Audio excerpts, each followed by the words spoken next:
"Fix this helicopter, I'll kiss you right now." The voice cut through the hangar like ice. Jack Hunter looked up from his mop, still dripping with dirty water. His eyes landed on the Airbus H-145 sitting under the floodlights, its engine cowling open like a wound. He'd only been looking at it for a few minutes.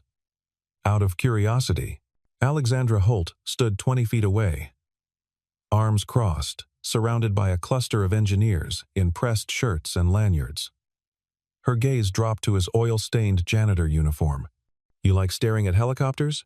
Or are you dreaming of being a pilot?" Laughter rippled through the group. Jack said nothing, but the next time he looked up, it wasn't to stare. It was to open the engine. Alexandra Holt was born into aviation royalty. Her father built Holt Aerotech from a two-hangar operation into a powerhouse of civilian rotorcraft manufacturing. Her mother, a former flight instructor, left when Alexandra was 9. She died 3 years later, in a small plane crash off the coast of Maine. Alexandra learned early that love was temporary. Excellence was not. She graduated summa cum laude from Wharton at 22, took over operations at 28 when her father had a stroke, and by 34 had pulled the company back from the edge of bankruptcy. The press called her the Ice Queen of Aviation. She never corrected them. She wore sharp blazers, carried herself like a blade, and spoke in clipped sentences that left no room for negotiation. Her office overlooked the test facility in upstate New York, a sprawling complex of hangars, labs, and tarmac where prototypes were born and broken. She lived alone in a glass penthouse in Manhattan. No pets, no plants, no one waiting when she came home. She woke at 5 every morning, ran 6 miles along the Hudson, reviewed quarterly reports over black coffee, and was at her desk by 7:30. She had 3 phone numbers saved in her personal cell: her assistant, her lawyer, and her father's nurse. That was enough. Her days were measured in contracts signed, deadlines met, and competitors outmaneuvered. She attended galas in designer gowns and spoke at conferences where men twice her age called her ma'am and avoided eye contact. She'd fired 12 executives in 6 years. None of them saw it coming. She didn't believe in warnings. She believed in results. Jack Hunter had a different kind of story. He'd been a senior aviation engineer in the Army, stationed in Iraq and Afghanistan, responsible for keeping Black Hawks and Apaches in the air under impossible conditions. He could rebuild a turbine engine in the sand with a headlamp and a prayer. His wife, Sarah, had been a nurse. They met at a VA hospital in Virginia. She was kind, quiet, the sort of person who remembered birthdays and left notes in his lunchbox. They had a daughter, Emma. But after Emma was born, Sarah slipped into a depression so deep she couldn't climb out. Jack took leave. He tried everything: therapy, medication, long walks, but one morning he found her in the bathtub. Emma was 7 months old. He left the military 2 weeks later. He couldn't go back to a world that demanded his focus when his daughter needed his presence. Now, 7 years later, Jack worked the night shift as a janitor at Holt Aerotech. It paid enough to cover rent and Emma's school expenses. The hours let him drop her off in the morning and pick her up in the afternoon. No one at Holt knew he'd once sat in Pentagon briefings. No one knew he still kept his old toolkit in the trunk of his truck. To them, he was just the guy who mopped the floors and emptied the trash. And that was fine. Emma was everything. She loved robots, coding, and asking him questions like, "Dad, can you fix anything that's broken?" He always said yes. Even when he wasn't sure, she had Sarah's eyes and his stubbornness. Every morning, she made him promise to come home safe. Every night, he read her a story and tucked her in. She was 7 years old and believed her father could do anything. Jack worked hard to make sure she never stopped believing that. 3 weeks before the incident, Jack had been called up to the research wing to clean up after a test flight of the H-145. It was late, nearly midnight, and the engineers had gone home. The hangar smelled like jet fuel and burnt rubber. The overhead lights hummed in the silence. He pushed his cart past the helicopter, glancing up at the sleek white body, the Holt logo painted in silver along the tail. He'd always loved helicopters. the way they defied logic, the way they hovered between earth and sky like they'd made a deal with gravity. As he mopped near the control station, he noticed something. A screen hadn't been turned off. Pressure readings, hydraulics flow, temperature zones. He stopped. One of the readouts was fluctuating. Small, but consistent. A pressure differential in the turbine intake. It wasn't critical yet, but it would be. Soon. He set down his mop and moved closer, his eyes scanning the data. He'd seen this before. Mosul. A Chinook that had flown through a sandstorm. The fix was simple. If you caught it early. Catastrophic if you didn't. That's when he heard heels on concrete. Alexandra Holt appeared from the control room, tablet in hand, her expression sharp and alert. She saw him standing near the equipment. Too close. Her eyes narrowed. "What are you doing?" Jack stepped back immediately. "Just cleaning, ma'am." She didn't believe him. Her gaze flicked to the screen, then back to his face. "You were looking at the data." "No, ma'am. I was just..." "Security." She didn't raise her voice. Didn't need to. 2 guards appeared within 30 seconds. They escorted him out of the wing, told him to stay in the custodial areas from now on. Jack didn't explain. Didn't defend himself. He just nodded and left. He'd learned a long time ago that some people didn't want to hear the truth, especially not from someone holding a mop. Later that night, back in her office, Alexandra reviewed the security footage. She watched him pause at the screen. Saw him lean in, his eyes moving across the data with surprising focus. But she also saw something else. Earlier in the evening, there'd been a hydraulic fluid spill near a catwalk. A maintenance tech had slipped, cut his hand on a sharp edge. Jack had been there. He'd helped the man to his feet, given him half his sandwich, and walked him to the medical station. Alexandra watched the clip twice. She didn't know what to make of it. The man was a janitor, but he moved through the hangar like someone who understood it. Like someone who'd been there before. She closed the file, saved it in a folder marked Personnel Notes. Then she forgot about it. 3 weeks passed. Jack kept to his schedule. Came in at 11 p.m. Left at 7 a.m. He mopped floors, emptied trash bins, and kept his head down. He saw Alexandra occasionally, crossing the facility with her entourage of assistants and engineers. She never looked at him. He preferred it that way. Invisible was safe. Invisible was simple, but he still thought about that pressure reading. He'd checked the maintenance logs online. Nothing had been flagged. No one had noticed. He thought about saying something, writing an anonymous note, but who would listen to a janitor? So he kept quiet. He went home. He made breakfast for Emma. He helped her with her homework. He read her bedtime stories about astronauts and explorers, and he told himself it wasn't his problem anymore. He'd left that world behind. He was a father now. That was enough. But deep down, in the part of him that still remembered the smell of engine oil and the sound of rotor blades, he knew something was wrong with that helicopter, and he knew that eventually someone would have to fix it. The morning of the test run, the H-145 wouldn't start. The ignition cycled, the fuel lines checked clean. The diagnostics came back normal, but the engine refused to turn over. Engineers from MIT, Caltech, and Oxford gathered around the machine like surgeons over a dying patient. They ran tests, swapped components, recalibrated systems. Nothing worked. Alexandra stood in the center of the hangar, her jaw tight, her hands clasped behind her back. This wasn't just a test flight. It was a demonstration for a potential client, a medical transport company from Seattle worth $40 million. If the helicopter didn't fly, the deal was dead, and if the deal died, 3 other contracts would follow. Dominoes. She'd built her reputation on reliability, on precision, on never missing a deadline. This couldn't happen. Not today. She turned, scanning the room for answers, and that's when she saw him.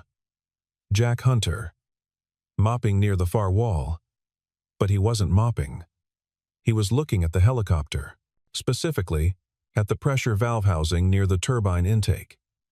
His head tilted slightly, like he was listening to something no one else could hear. His eyes moved across the engine, cowling with an intensity that didn't match his uniform. Alexandra felt something flicker in her chest. Annoyance, curiosity. She wasn't sure which. She walked over. The engineers fell silent, watching. She stopped 5 feet from him. "You." Jack looked up. His face was calm, unreadable. "Yes, ma'am?" She gestured to the helicopter. "You've been staring at it for 10 minutes. See something we don't?" A few of the engineers smirked. One whispered something to another. Someone laughed softly. Alexandra didn't smile. She just kept her eyes on Jack, waiting. "Tell you what," she said, her voice cold and clear as glass. "Fix this helicopter, and I'll kiss you. Right now. In front of everyone." The hangar went completely silent. Someone's tablet beeped. No one moved to silence it. Jack didn't flinch. He just looked at her, then at the helicopter, then back. His expression didn't change. "And if I can't, you're fired.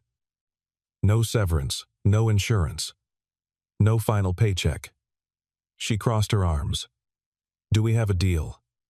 One of the engineers, a man in his 50s with a Caltech ring on his finger, spoke up. "Miss Holt, with all due respect, he's a janitor. He doesn't have clearance to touch." "I'm aware of what he is." Her tone cut him off cleanly. She didn't take her eyes off Jack. "Do we have a deal?" Jack looked at her for a long moment. His hands were still holding the mop handle. He thought about Emma, about the robotics competition that night, about the workshop lights that had been out for 2 weeks, about the promise he'd made to always come home. Then he set down the mop. He didn't say a word. He just walked toward the H-145. The engineers stepped back. Alexandra watched him go, her arms still crossed, her face unreadable. One of the younger engineers pulled out his phone and started recording. Another checked his watch. It was 11:47 a.m. Jack stopped in front of the helicopter. He stood there for a moment, just looking. Then he reached up and ran his hand along the engine, cowling, feeling the metal, the seams, the bolts. And for the first time in 7 years, Jack Hunter stopped being a janitor. He became an engineer again. What no one in that hangar knew, what no one could have guessed, was that Jack Hunter had spent 6 years keeping military helicopters alive in war zones where failure meant death. He'd patched bullet holes in rotor blades with sheet metal and aviation-grade epoxy. He'd rewired avionics panels by flashlight while mortars fell 100 yards away. He'd once restarted a downed Black Hawk using a car battery and jumper cables because the auxiliary power unit had been shot to hell. He'd been decorated twice, commended 4 times, and he'd walked away from all of it the day he buried his wife. Now he worked nights and came home to a little girl who built robots out of cardboard boxes and asked him why the sky was blue. Emma was 7 years old. She had Sarah's dark eyes and Jack's stubborn chin. Every morning before school, she made him promise 3 things. Come home safe, don't forget lunch, and help her with her project. She'd been working on that project for 2 months. A small autonomous rover that could navigate obstacles using sensors she'd coded herself. The regional robotics competition was tonight. The prize was a full scholarship to a summer STEM camp at Cornell. Emma wanted it more than anything. She'd drawn pictures of herself wearing a lab coat. She'd practiced her presentation in front of the bathroom mirror. But the workshop at her school, the one with the good lighting and the 3D printer and the soldering stations, had been shut down for repairs 3 weeks ago. A wiring issue. A safety concern. They'd said it would be fixed in a few days, then a week, then next month. Emma had been working at home, under a desk lamp that flickered, with tools Jack had bought from a hardware store. He'd called the school twice. Left messages. No one called back. So when Alexandra Holt made her offer, Jack didn't think about the job. He didn't think about his pride. He thought about Emma, about the lights in that workshop, about the look on her face when she showed him the rover for the first time and said, "Dad, do you think I can actually win?" He told her yes, because that's what fathers do. They say yes even when they're not sure. Even when the world is stacked against you. Even when you're working in the dark. Jack had learned a long time ago that some problems couldn't be fixed. Sarah's depression. The nightmares that still woke him at 3 in the morning. The empty side of the bed. But some problems could be fixed. Engines. Wiring. Pressure valves. Those were problems with solutions. With logic. With clear steps from broken to whole. And if fixing this helicopter meant Emma got her lights back, got her workshop back, got her chance, then he'd fix it. He'd fix it if it killed him. He thought about the last conversation he'd had with Sarah. 3 days before she died. She'd been sitting on the couch, staring at the wall, and she'd said, "I'm sorry I can't be the mother she deserves." And Jack had said, "You're exactly the mother she deserves. You just need time." But time ran out. And now Emma asked about her mom sometimes, and Jack told her stories.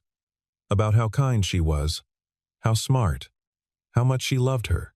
He never told her about the bathtub, about the cold water, about the sound he made when he found her. Emma didn't need to know that. She needed to know her mother loved her, and that her father would never leave. So Jack stood in front of that helicopter, rolled up his sleeves, and decided that today, at least, one thing would go right. Jack crouched down beside the H-145 and peered into the turbine intake. The light was dim, so he pulled a small flashlight from his pocket, the same one he used to check under sinks and behind vending machines. He shone it into the intake valve and immediately saw what the engineers had missed. A fine metallic dust, almost invisible to the naked eye, coating the interior surfaces of the pressure regulation chamber. It was a rare issue. Something you'd only encounter in extreme conditions. He'd seen it once before, in Mosul, on a Chinook that had flown through a sandstorm and sucked in particulate matter so fine it bypassed all the filters and clogged the compression system from the inside. The diagnostics had shown nothing because it wasn't an electrical fault. It was physical, mechanical. The kind of problem that required hands, not computers.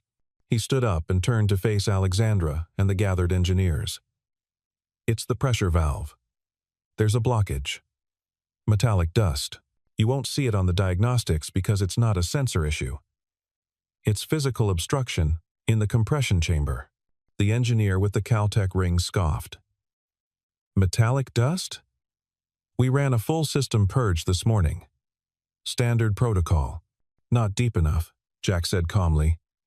"You need to pull the valve housing, clean the interior surfaces manually, and check the compressor intake for residue accumulation.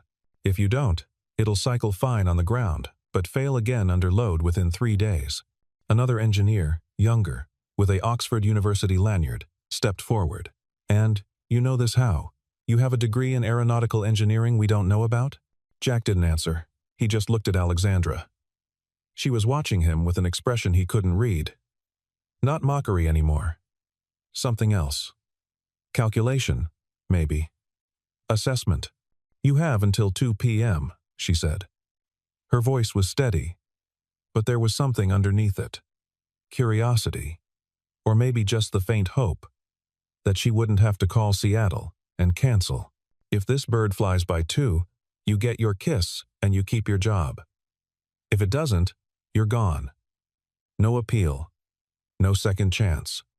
Clock starts now." She checked her watch. Then she turned and walked toward her office, heels clicking on concrete. The engineers dispersed slowly, muttering to each other. A few stayed to watch.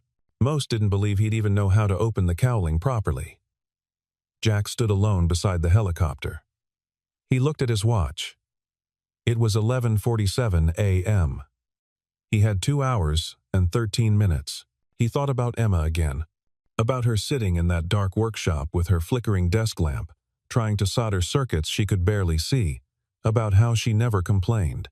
About how she'd look at him with those serious eyes and say, "It's okay, Dad. I can make it work." But she shouldn't have to make it work. She was 7 years old. She deserved good lights. She deserved the same tools the other kids had. She deserved a fair shot. Jack took a breath. Then he walked to the custodial office, unlocked his locker, and pulled out the duffel bag he kept hidden behind the cleaning supplies. Inside was his old toolkit. Military-grade precision instruments.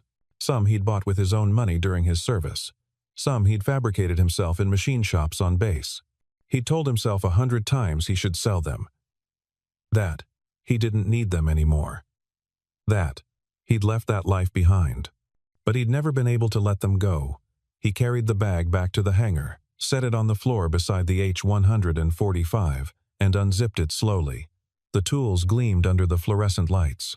Torque wrenches, precision screwdrivers, a digital multimeter, a fiber optic inspection camera he'd won in a poker game in Kandahar. He picked up the first tool, a ratchet wrench, with a custom grip he'd wrapped himself.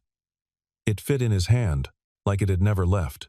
And for the first time in 7 years, Jack Hunter stopped pretending to be someone else. He got to work. Jack started by removing the engine cowling. 6 bolts, each requiring a specific torque sequence to avoid warping the housing. He worked quickly but carefully, his hands moving with the muscle memory of 1,000 similar operations. The engineers who'd stayed to watch exchanged glances. This wasn't the fumbling of an amateur. This was precision. Within 8 minutes, the cowling was off. He set it aside on a clean tarp he'd pulled from his cart. Then he disconnected the electrical harness feeding into the pressure valve assembly. 12 connections. Color-coded, but only if you knew the military system, which was different from civilian standards. He unplugged them in sequence, tagging each one with small pieces of tape from his toolkit. The valve housing came next. It was a complex piece of engineering, designed to regulate pressure differentials during flight. Removing it required detaching 3 hydraulic lines and a sensor array. One wrong move, and he'd flood the system with fluid, or break a sensor that cost $12,000 to replace. He worked slowly here, carefully. He could feel eyes on his back. Someone was filming. He didn't care. At 12:23 p.m., he lifted the valve housing free. It was heavier than it looked. He carried it to a workbench, set it down, and opened it. The interior was coated with that fine metallic dust. He'd been right. He used a microfiber cloth and aviation-grade solvent to clean every surface, checking his work with the fiber optic camera to make sure he hadn't missed anything. The dust came away slowly, revealing clean metal underneath. While the valve housing dried, he turned his attention to the compressor intake. This was harder to access. He had to remove a secondary panel and reach into a space barely wide enough for his arm. He used a vacuum probe to extract the particulate matter, working blind, guided only by feel and experience. Sweat dripped down his temple. His shoulder ached from the angle. But he kept going. At 1:14 p.m., he pulled his arm out. The vacuum canister was coated with a thin layer of metallic dust. He'd gotten it all. He reassembled the valve housing, reconnected the hydraulic lines, reattached the sensor array, plugged in the electrical harness. Every connection had to be perfect. Every bolt had to be torqued to spec. One mistake, and the engine wouldn't just fail to start. It would fail catastrophically, possibly during flight. By 1:38 p.m., he was reconnecting the final electrical connection.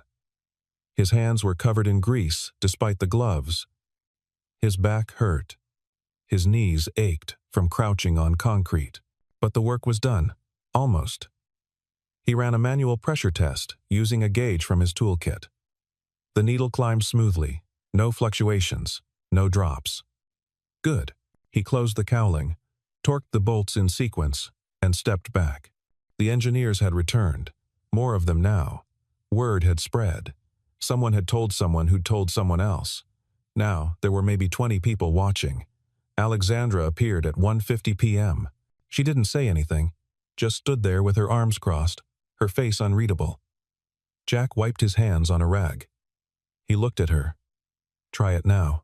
She walked to the pilot's door, climbed into the seat, and reached for the ignition. The hangar fell silent. You could hear the ventilation system humming. Someone coughed. Alexandra turned the key. The starter motor whined. The turbine began to spin. Slowly at first, then faster. The rotor blades shuddered, then began to turn. The engine roared to life, smooth and powerful, filling the hangar with sound. The H-145 lifted 6 inches off the ground, hovered there, steady, perfect, then settled back down. Alexandra shut off the engine. The rotors slowed, stopped. Silence fell again, heavier. This time, she climbed out of the cockpit, walked over to Jack, and stopped 3 feet in front of him. Everyone was watching. Phones were out. Recording, waiting to see if the Ice Queen of Aviation would actually kiss the janitor. Jack pulled off his gloves, looked her in the eye, and said the thing no one expected. "I don't need your kiss."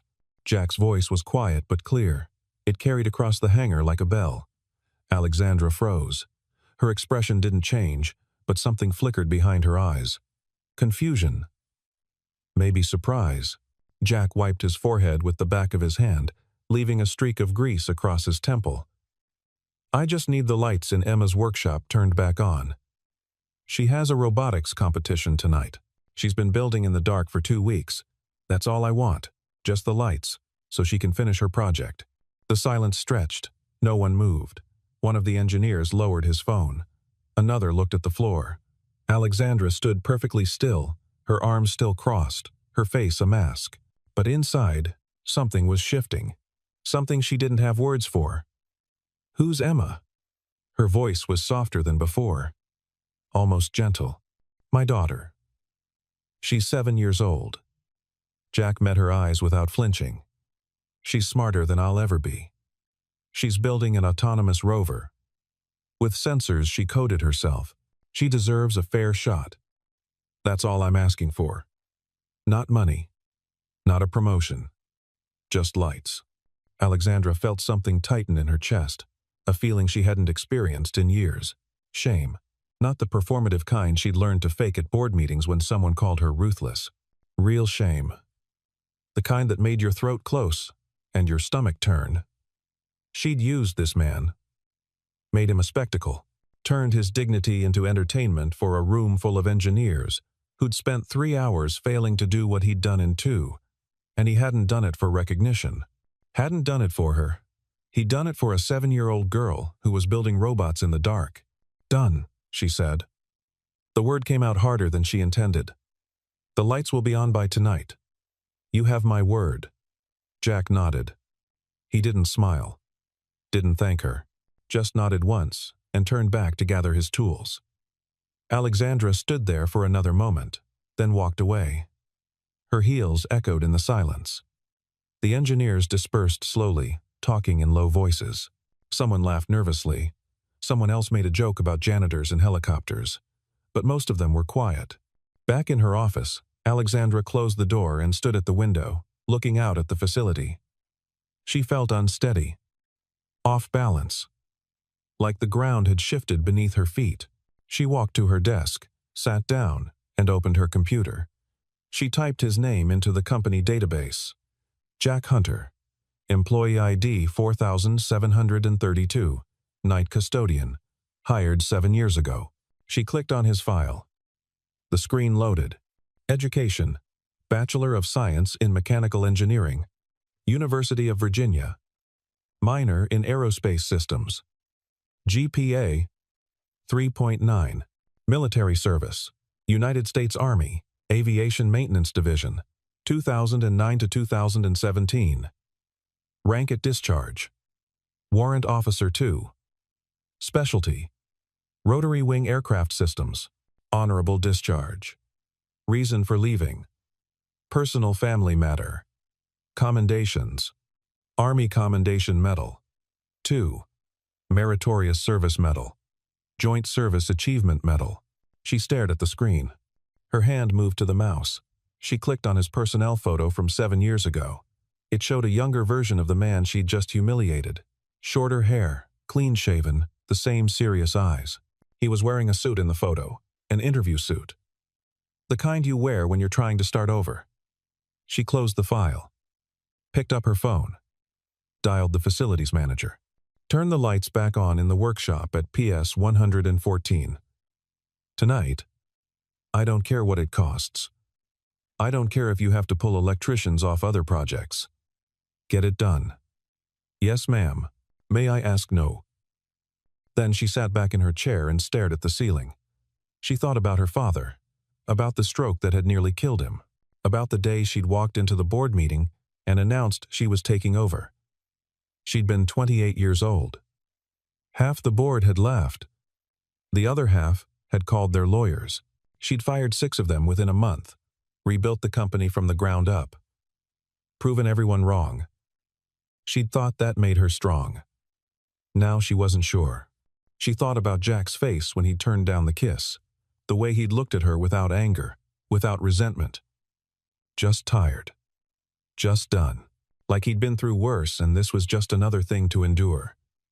She thought about Emma, 7 years old, building robots in the dark.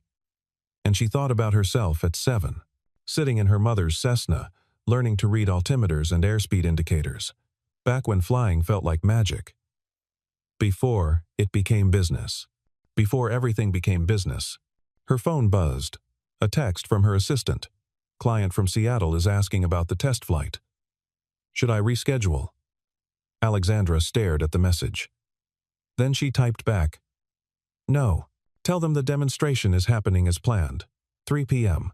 We're good to go. She set down the phone, looked out the window again.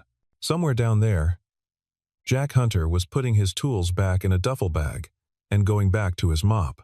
And somewhere else, a 7-year-old girl was waiting for her father to come home and tell her the lights were back on. Alexandra pressed her palms against her eyes. She didn't cry. She hadn't cried since her mother's funeral. But she felt something close, something raw, something that felt uncomfortably like being human. The next evening, Alexandra found herself in the employee parking lot. She'd told herself she was just checking on something. A routine walkthrough. Quality control. But she knew it was a lie. She was looking for him. She found Jack's truck in the far corner. An old Ford F-150, with a dent in the rear panel, and a faded military veteran sticker on the bumper. He was underneath it, tools spread across the asphalt. His legs stuck out from beneath the chassis. She walked over. Her heels clicked on the pavement. The sound made him pause. He slid out from under the truck, saw her, and sat up. Grease on his hands. Surprise on his face. Miss Holt, I owe you an apology. The words came out stiff. Formal. She tried again. What I did yesterday was wrong. I used you. I made you a spectacle in front of everyone. I turned your skill into a joke and your dignity into a bet. That was cruel. I'm sorry. Jack wiped his hands on a rag. He didn't look angry. Just tired. I didn't do it for you. I did it for Emma. I know. She paused. Did she win? 2nd place. But she got into the summer camp. Full scholarship. He smiled. A real smile that changed his whole face. She cried when I told her. Happy tears. First time I've seen those in a while. Alexandra felt that tightness in her chest again. She reached into her jacket pocket and pulled out an envelope. This is an invitation. To the company gala next month. Black tie. Normally it's just board members and investors. But I'm inviting you. And Emma. There's going to be a robotics exhibit. MIT is bringing some of their competition bots. I thought she might like to see them. Jack looked at the envelope. Didn't take it. Why? Because I want to apologize properly, and because your daughter sounds brilliant. She should meet people who understand what she's building. Alexandra held out the envelope. No pressure, just an offer. If you don't want to come, I understand. Jack took it. Looked at it. The paper was heavy, expensive, embossed with the Holt Aerotech logo. I'll think about it. That's all I'm asking. Alexandra turned to leave, then stopped. Jack? Yeah? Thank you. For fixing the helicopter. And for reminding me what humility looks like. I think I'd forgotten. She walked away before he could respond. Got in her car. A black Tesla that probably cost more than Jack made in 3 years. She sat in the driver's seat for a moment, hands on the wheel, staring at nothing. Then she started the engine and drove home. That night, she couldn't sleep. She kept thinking about Emma, about a 7-year-old girl soldering circuits under a desk lamp, about Jack turning down a kiss because all he wanted was lights. She got up at 2 in the morning, made coffee, and sat at her kitchen counter with her laptop. She pulled up the company's charitable foundation account, typed in PS 114. The school Emma attended. She authorized a $50,000 grant. New equipment for the STEM lab. A robotics program. Scholarships for students who couldn't afford competition fees. She submitted it, closed the laptop, and finally, for the first time in days, she felt like she could breathe. 3 weeks later, Emma won first place at the regional robotics finals.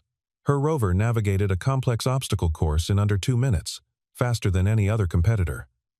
The judges called it innovative, elegant, advanced beyond her age group. Alexandra attended. She sat in the back row wearing jeans and a plain sweater. No makeup. No jewelry. Just another parent in a crowd of parents. She watched Emma's face light up when they called her name. Watched Jack lift her onto his shoulders while she held the trophy above her head like a champion. And she felt something she hadn't felt in years. Joy. Not the cold satisfaction of closing a deal. Real joy. Warm and uncomplicated. After the ceremony, Emma ran up to her. "Are you my dad's boss?" Alexandra crouched down to her level. "Sort of. Are you his girlfriend?" Alexandra froze. She looked at Jack, who was standing a few feet away, trying very hard not to laugh. "No," she said carefully. "I'm just a friend." "Oh." Emma looked disappointed. "I thought you were pretty." Alexandra's throat tightened. "Thank you, Emma. I think you're brilliant." Emma grinned, then ran back to her dad to show him something on her tablet. Alexandra stood up slowly. Jack walked over. "Sorry about that. She's been asking a lot of questions lately." "It's fine." Alexandra smiled. A real smile. "She's wonderful." "Yeah, she is." Jack looked at her. "Thank you for coming. It meant a lot. To both of us. I wouldn't have missed it." A week later, Alexandra called Jack into her office. She offered him a position as a senior test engineer. Full benefits. Salary 3 times what he was making. A signing bonus. He turned it down. "I appreciate it. I really do. But I don't want to go back to a world where people are measured by their titles. I'm happy where I am. I get to be there for Emma. That's what matters." Alexandra didn't argue, but she understood. For the first time in her life, she understood that success wasn't always about climbing higher. Sometimes it was about knowing when you'd already reached the top of the mountain that mattered. But something had changed between them. Something neither of them could name. He started staying a few minutes after his shift to talk. She started arriving earlier, to catch him before he left. They talked about helicopters, about Emma's projects, about nothing important, and everything important. And slowly, without either of them planning it, something began to grow. A month later, Alexandra was scheduled to observe a test flight of the H-145, routine maintenance check. Final certification before delivery to the Seattle client. She arrived at the hangar early and saw Jack coordinating the ground crew. He wasn't wearing his janitor uniform. He was wearing a flight suit with a safety vest. She walked over. "I thought you turned down the engineering position." He looked up. "I did. But they asked me to consult on safety protocols for the test flights. Temporary contractor." I said yes. "Why?" "Because Emma asked me if I was ever going to fly again. I told her I didn't need to." She said, "But Dad, you love helicopters." She was right. He smiled. "Turns out you can't hide from 7-year-olds." Alexandra laughed. A real laugh. Light and genuine. After the flight, successful and flawless, she found him near the H-145. The sun was setting, casting gold and orange light across the tarmac. The helicopter gleamed like something out of a dream. She walked up to him, holding something in her hand. A piece of cloth. He recognized it immediately. The rag he'd used to clean his hands that day. "I kept this," she said quietly. "From the day you saved the project." Jack looked at her. "Why?" "Because it reminded me that I'm not always right, and that sometimes the person you least expect is the one who changes everything." She stepped closer. "Do you remember what I said that day? About the kiss?" "Yeah. I didn't mean it. It was cruel. And I'm sorry." "I know." Alexandra looked up at him. Her heart was beating faster than it should. "But I'd like to make a new offer." "What's that?"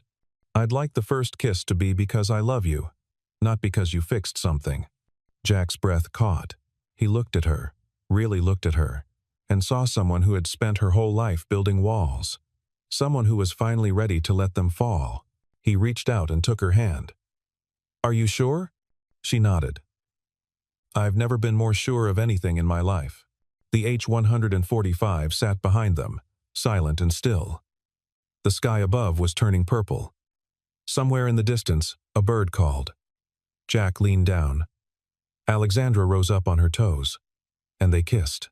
Softly, slowly, not because of a bet, not because of a challenge, but because somewhere between the engine and the apology, between the daughter and the dream, two broken people had found a way to be whole. When they pulled apart, Alexandra rested her forehead against his. "Emma's going to be insufferable about this." Jack laughed. "Yeah. She's going to say she knew all along." She probably did. They stood there as the sun disappeared, and the stars came out. And for the first time in years, Alexandra Holt felt like she was exactly where she was meant to be. Not in a boardroom, not in a penthouse, but here, with him, under the sky, where helicopters were born and love learned to fly.